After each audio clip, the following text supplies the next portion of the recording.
నిస్వార్థమెంత గొప్పదో ఈ పదము రుజువు కట్టదా, సిరాలు లక్ష వంపదా, చిరాక్షరాలు రాయదా, నిసీధి ఎంత చిన్నదో నీ కంటి చూపు చెప్పదా, నీలోని వెలుగు పంచగా విశాల నింగి చాలదా.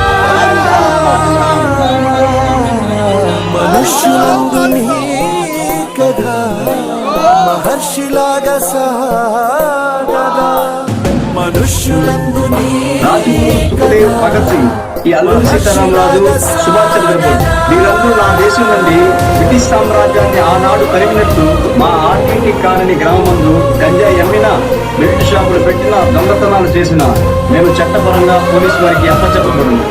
మాటల్లో చెప్పడం కాదు, చేతి చూపుతూ గంజాయి అమ్మకాలను అడ్డుకుంటూ వచ్చారు. ఎప్పటికప్పుడు పోలీసులకు సమాచారం ఇచ్చేవారు. చివరకు అదే గంజాయి బ్యాచ్ చేతిలో పెంచలయ్య హతమయ్యారు. ఆయన కన్న కలలు కలలుగానే